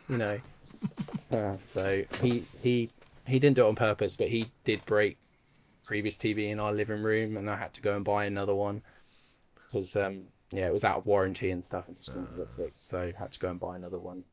Yeah, never mind. The TV's better now. So all the reasons I had to go buy a new 4K TV was son broke it. It wasn't my fault. It just it was just meant to be. Yeah, I need my TV Talking to get about 4K. broken. Sorry. I was going to say I need mine. Yeah, for sure. Yeah. Have you know what? You could probably do some sort of exchange there. I'm shouting around. And next time I visit, I'll just bring my son with me, and he'll wreck your TV, no problem. 10 minutes. That's all we need. Where we go. Next, talking of 4K, we have the return of Criterion to the UK, which is Afterwards 4K, which, as we discussed last week, have we all bought already? No, I didn't buy it because it was needed to save a bit of money and the importing and stuff. But now I'm like, hey, it's coming, and I probably still can't buy it when it comes out.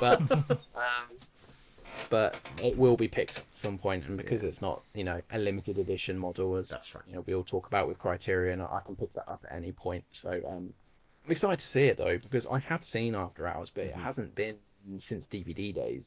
So, and I honestly can't really remember much about it.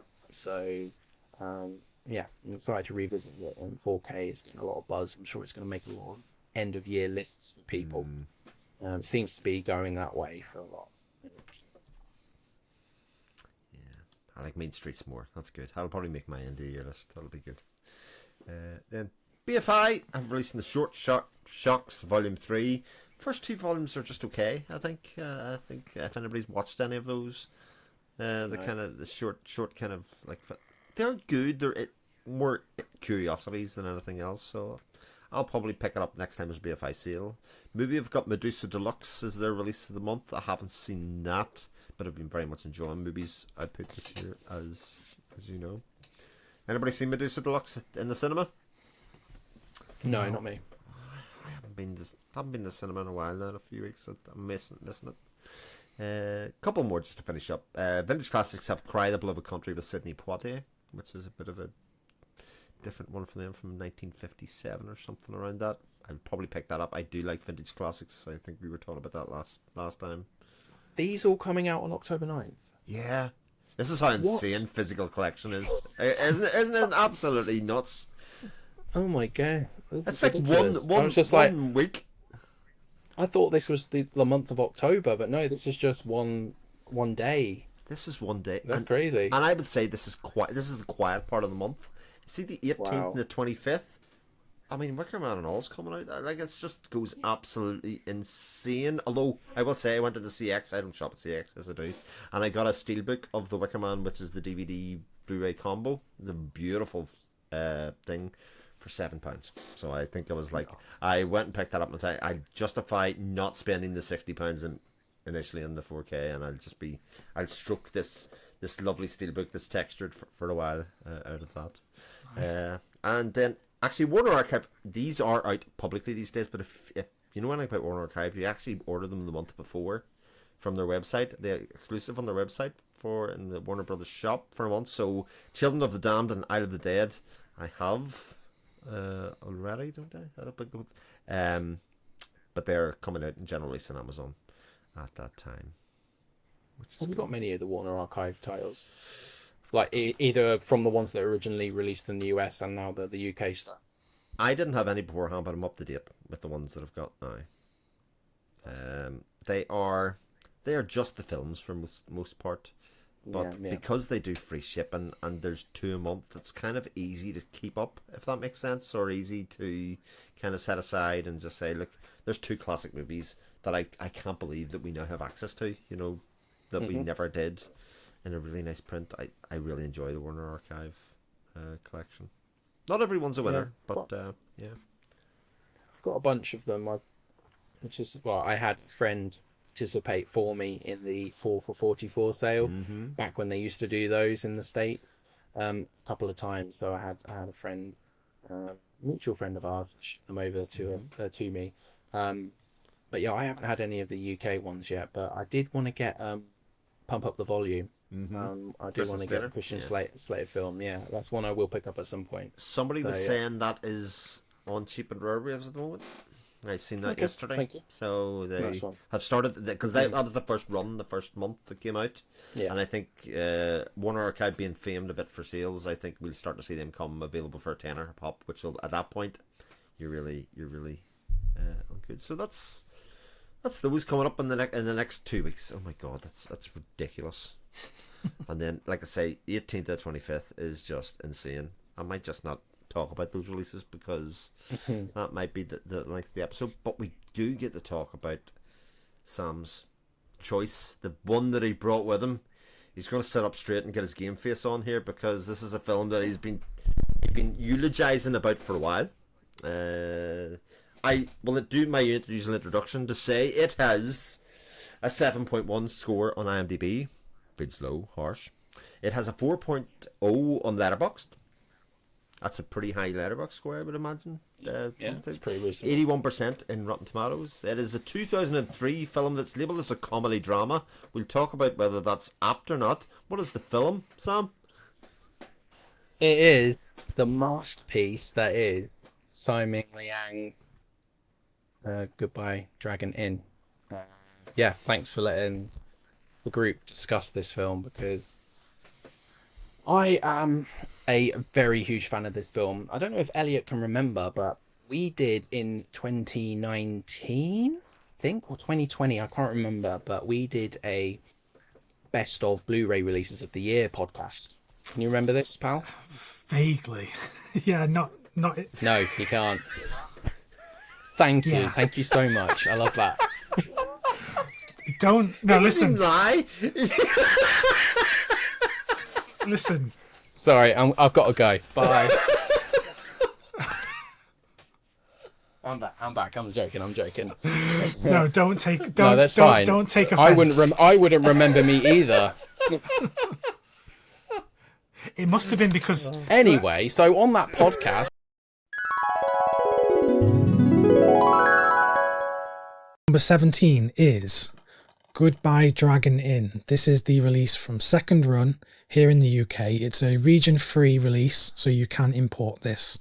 It's a film directed by Simon Liang, and I didn't know too much about it, but my friend film blogger Sam recommended it, and I just had to get it after hearing his recommendation. I was going to say it must... Go on, you say your piece. Say your piece. It must have been because your picks just weren't memorable enough. So I just...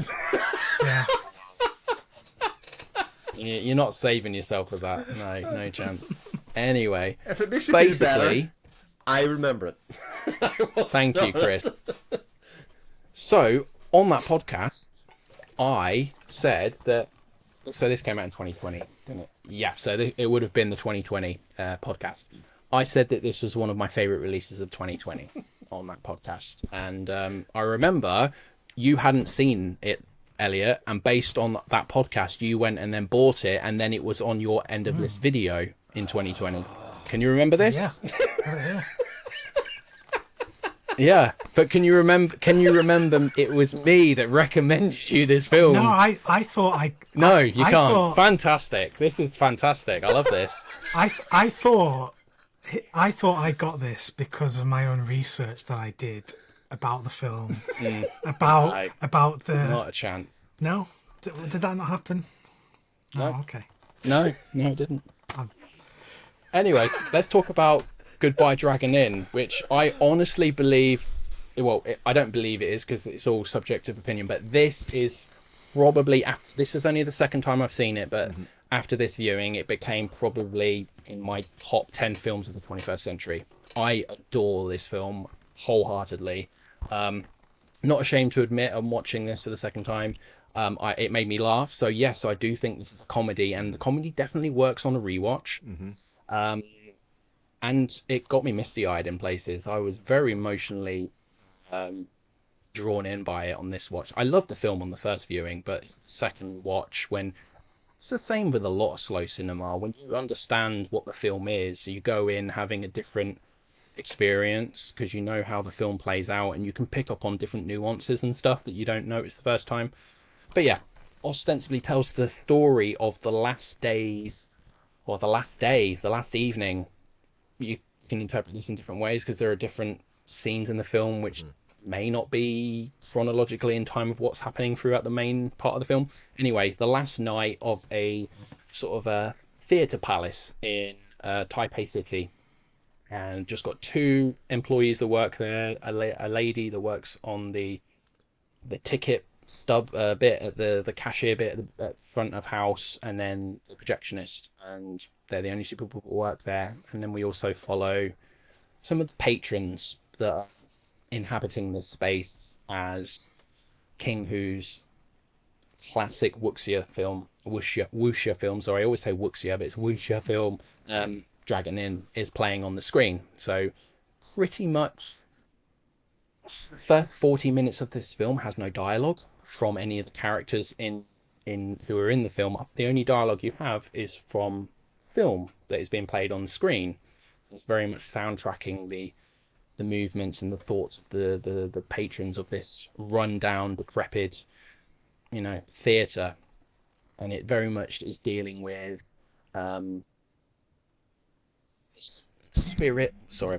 spirits, and the things that happen in the communal space and the sacredness of space, and also connection and belonging. And it's quite a complex film and utterly hilarious on this second viewing because the Japanese person that comes to this theatre is basically looking for a hookup, and he's very unlucky, and his longingness to meet someone is just so tragically funny. Just him staring longingly at people who are sat next to him while they're watching this film. I was just laughing so hard. I think this film is so beautiful, and very slow, methodical, very much a vibe. If you say what's the plot of this film, there really isn't a plot to speak of. There are themes that it tackles, but there isn't a 3-act story going on here. It's very much something happens and it has a vibe and a theme potentially about it, and you can extract from that what you will. But what I really like about this is it's a slow cinema film that is under an hour and 30 minutes. And I'm interested to see what you guys think of it. Because I know Elliot's seen it before because I recommended it to him and he loved it and had it on his end of year list in 2020. But Chris, first viewing? First viewing for me.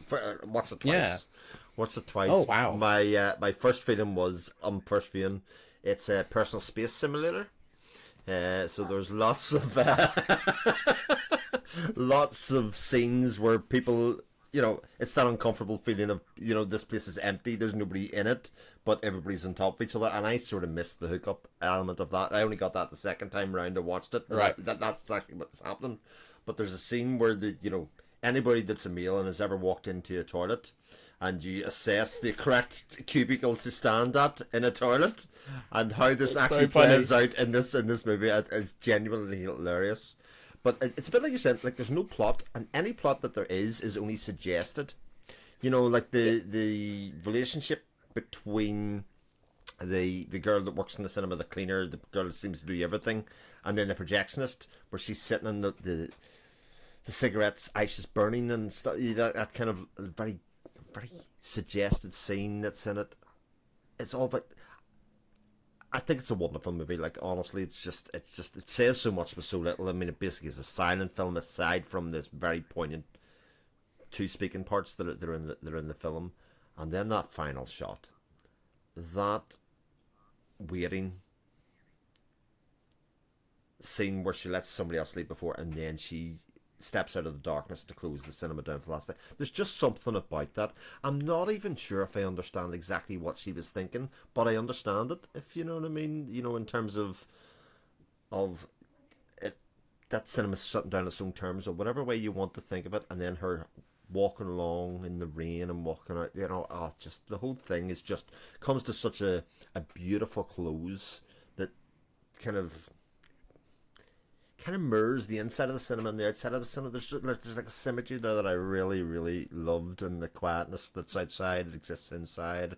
Yeah, it's a wonderful, wonderful film. Like, of that I have no question. What are your thoughts, Elliot? So there's a few things I want to say, but I don't want to step on anyone's toes talking about certain things. My thoughts are basically the same as you guys. I really like the film. For many of the same reasons that you've both just said, really. I do like that it's a slow cinema film that is short, because it proves that all these slow cinema films, they don't have to be 3 hours long, where someone's doing the dishes. You know, they don't have to be that. Yeah. They can be 80 minutes long and actually get the point across, kind of thing. So yeah, I like it. I like it for that reason. Yeah, I'm glad you liked it again on your second viewing. There's even a moment in this that, like, not scared me but chilled me, because there's a scene where the very limited dialogue where the Japanese guy meets another patron in like a back room. Who knows what's happening in this back room? We can all maybe have a guess what's happening. But anyway, and he basically says, you know, there are ghosts in this building, and then the guy goes back down to watch his film, and then there's a woman sat down eating, and she's like eating some nuts or something like that. And then the next thing you get is like a bird's eye crane view of her from behind, and then the whole theatre floor is covered with nutshell casings. It just chills me, because I'm like, obviously this isn't happening now. This is obviously projection or a spirit or just feeling of someone or everybody who's ever been in there and had some sort of snack, and the food has been on the floor. And then, you know, you see in one of the final shots, this isn't a film you can spoil, by the way. So the lady who's basically sweeping up everything, and the nut casings aren't there, but she's like checking to see if there's anything to sweep up, even though she doesn't need to, because it's the last time this theatre's ever going to be open. So it's more of a bit of habit than anything else.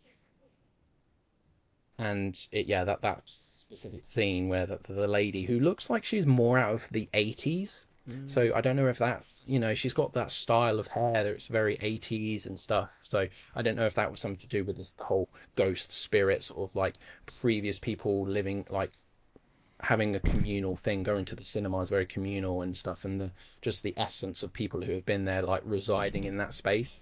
That's what I got from that anyway. Yeah, it was very chilling. I utterly adore this film. I don't know what else to say about it. Do you think... It's very... I was going to say, do you think, and this is something I was very conscious of, knowing the film dragging in, do you think it adds another layer? Because I think I really felt that it did, when I understood, actually, you know, again, this is very slow cinema, there's nothing happening, whereas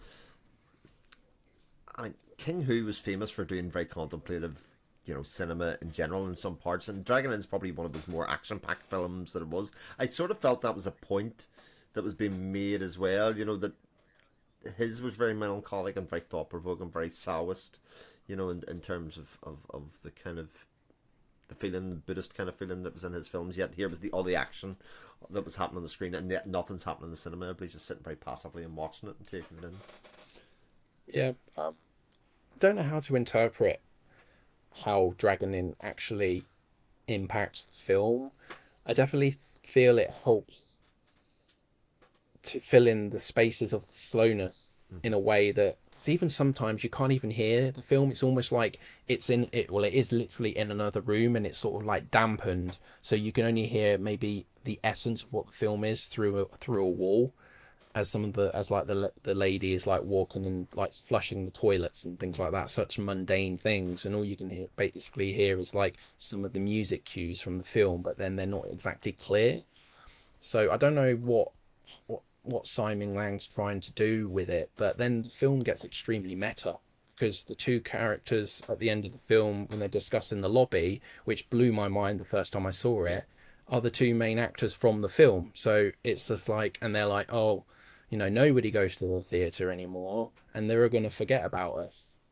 Like, they made these films to potentially be remembered forever, and they're like, no one's going to see these films anymore. And maybe Simon Lang's having something to say about, like, no, I'm gonna reinvigorate interest in this film, or at least I'm going to immortalize your film in my film somehow, and then get the original actors to play fictional versions of themselves in the film. And it's just a whole thing that I just find fascinating. And yeah, very, very cool. There's even little bits in so I don't even know if he did anything production wise, like set production, because it's definitely a real theatre, and I don't know if it's closed down now. It probably has, because a lot of those theatres are gone now. But there's like even old theatre movie posters on the wall, and there's even one scene where she's like cooking a steam bun, and you look behind her and there's like a whole box full of wrapped up movie posters, and I'm just like, oh, what films did they show in this place and things like that. And it just makes my mind race about the sorts of history that this building has had. So yeah, big fan of this. There's two very long shots, I think, of note in the film. There's obviously the one at the end, which is of the empty cinema, which obviously speaks for itself, right? In terms of, like, again, all the things that you're talking about there, Sam, where they say there's ghosts in this place. That sentence is still resonating in your head as you're seeing the empty theater, and you're kind of imagining people sitting in each of the seats or waiting for something to happen, even, with the, a ghost. But the other one is obviously the close up of the main star on the screen, so to speak, as the tears start to form in his eyes. That is such an effective piece of cinema. Yeah, it is. It's just like, as you can, it goes from one eye to the other one in this really long shot. And I think Yang talks about this in his interview with the extras, but even when he watches that now, he just goes, oh man, there's such emotion on screen there. There's such storytelling just in that one held shot. Man, cinema has such power, and sometimes by doing so little, And it's also the what's going on between the two employees. It seems to be like the woman is like longing after this man that we don't see for the first hour or so of the film. Projectionist, she goes up and she has a physical impairment of some description. And you can hear her walking up the stairs, so she can't ever be quiet about trying to catch him unawares in a conversation with him. If he doesn't want to talk to her, he can hear her coming from a mile away, and that's probably exactly what he did. He heard her coming and leaves his cigarette butt on the side, and it's burning away. And you're like, so he was in this room moments ago, and he's left because he doesn't probably want to talk to her for whatever reason. And you got like, well, why doesn't he want to talk to her? What history did these two people have? Like, my mind's just going, with so little images and there's no exposition, but just by a woman staring at cigarette burning on counter, you're like, my mind is like filling in this backstory of what these two people have in common and where they've interacted and why are they the only two people that work in this place and stuff. And I'm just absolutely blown away by the filmmaking, and I love it so much. I could have wrote the script for it. Not at all, actually, shot to shot. Like I said, that powerful storytelling with just a few shots. Like, it could be another, other than the cigarette burning. That's the only movement there is in that shot for a good minute and a half. She's just sitting there, waiting on him. Coming back, and the cigarette is just burning, and you're like, this is incredible. Like, there's a confidence in that filmmaking that must come through experience, to say, look, I can just do this and this will be effective. Amazing. Taiwanese cinema, some place in cinema history. Have you seen any other Simon Liang films? None at all. So, Big World Pictures, which are a partner label of Vinegar Syndrome, they put out Rebels of the Neon God. Yes. So the next time, if you're interested in putting in a Vinegar Syndrome order, highly, highly recommend putting that in your cart the next time, because it's a wonderful film. Like, not quite as good for me as this, but it's still like a, as I said, I don't really rate films on stars anymore, but it's like 4.5 to a strong 4.5 star film for me. So highly recommend. And there's so many of his other films that I've seen, like people review on Letterboxd and read the synopsis and stuff. I'm like, I need to see so much more of this guy's work, but it's really not that accessible. It's really quite hard to hold of and stuff. So hoping to get more of it in the future. But yeah, Rebels of the Neon God is a high recommend from me, and another one from this director. I was trying to think of other films that were like it. Sorry. No, you go on. You go. I was just going to say, I was trying to think of other films that were like this, but I can't. Like, slow cinema this short is not a common thing. No. There were, when you guys were talking about it just then, I was thinking of double bills that you could do. It could actually pair quite well with The Shining, because it's all about the location, perhaps being haunted. Yeah, there's glimpses of the past in both, that we presume as glimpses of the past. Obviously, tonally and genre, very different films. And the bit where we were talking about how when the actor's crying watching his own film on the screen, and how when the two actors are talking and they're saying, they're worried that no one will ever watch them again and forget about them. That reminded me of that scene in Babylon where Brad Pitt's talking about, is he going to be forgotten? Very much. And the journalist woman is saying, no, you're never going to be forgotten because you're there in the film. So yeah. Immortalized. Mm. Yeah. What? Oh, I was watching another film the other day. It's only the summertime, or a Judy Garland film, and Buster Keaton plays a part in it. And they have this idea, and it's that story of Buster Keaton's grandchild, or saying that they never realised, because his films weren't available, who Buster Keaton was or how brilliant he was back in his days. They only had this memory of him as this kind of joke character in a lot of his later roles, and they just kind of thought, oh my god, there's our uncle, he won't give it up as a bad job, because he just likes starring in movies. And then they started to watch all of his old films and then realised what a immortalised screen legend he was, at the time. Like, you didn't appreciate what one of the absolute cinematic geniuses there ever was. And it sort of has that same ringing true of that as well, is that because those films will eventually find their voice again, to get reappraised or get reshown, the people will go, oh, their stories will always be told and who they are on the screen. It's kind of beautiful. It is. Yeah, I agree. Yeah. I sort of like Matinee as a double bill with it. I was thinking of Matinee. It's yeah, because it's manic. When the kind of everything's going wrong in Matinee, it's kind of the total opposite of Goodbye Dragon in a lot of ways. So yeah, interesting. Great pick, Sam. Another really. I'm glad you liked it, because I take things to heart sometimes, even though I shouldn't. Because I didn't make this film, but like I love it. I love it so much that if you were to say, "Oh, that was garbage," I'd be like, "Ow, that hurt my heart," because I held it so close to mine. So but no, I'm glad you enjoyed it. I've just thought of something that would kind of work with this film as well.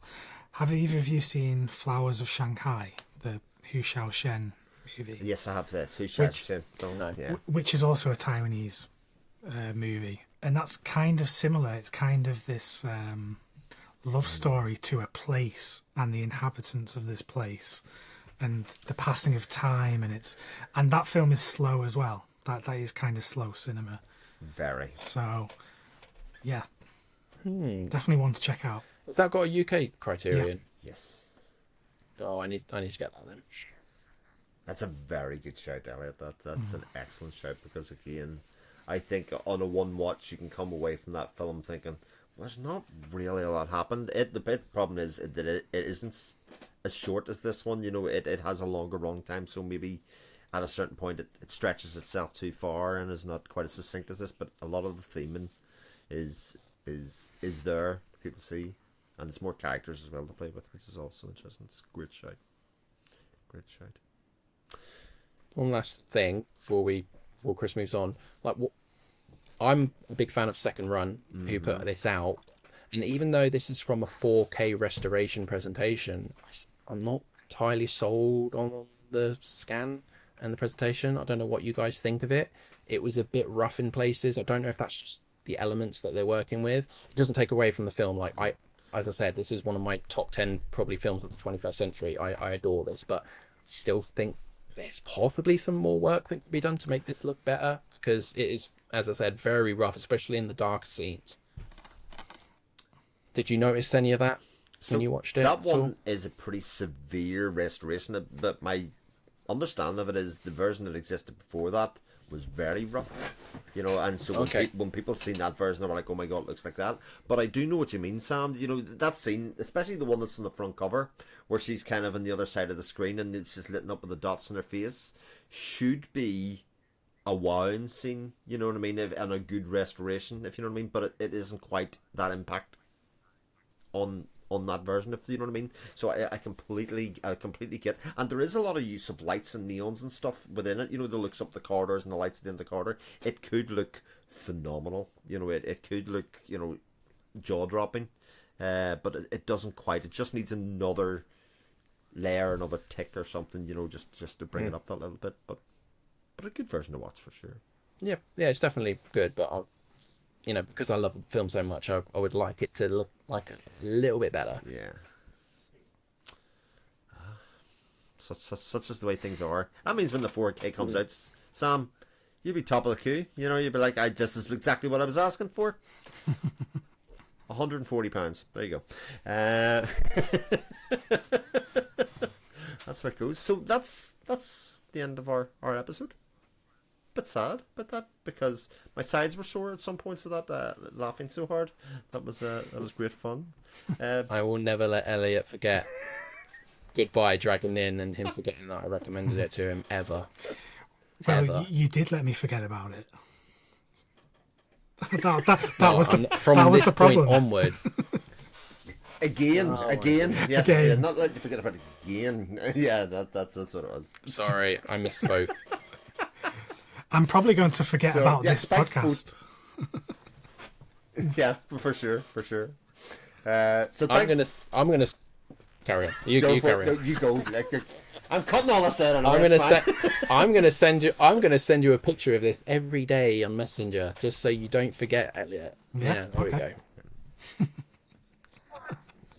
You're waiting for me to get bored of doing that. You have been blocked. Yeah. And at that point, you know that. I was going to say, at that point, he'll change his profile picture to Goodbye Dragon Inn, and then start the narrative that he was the one that recommended it all along. That's so good. So thanks both for coming on. This was, like, honestly a lot of fun. And if anybody wanted to find you, Sam, where would they find you? They would find me on YouTube.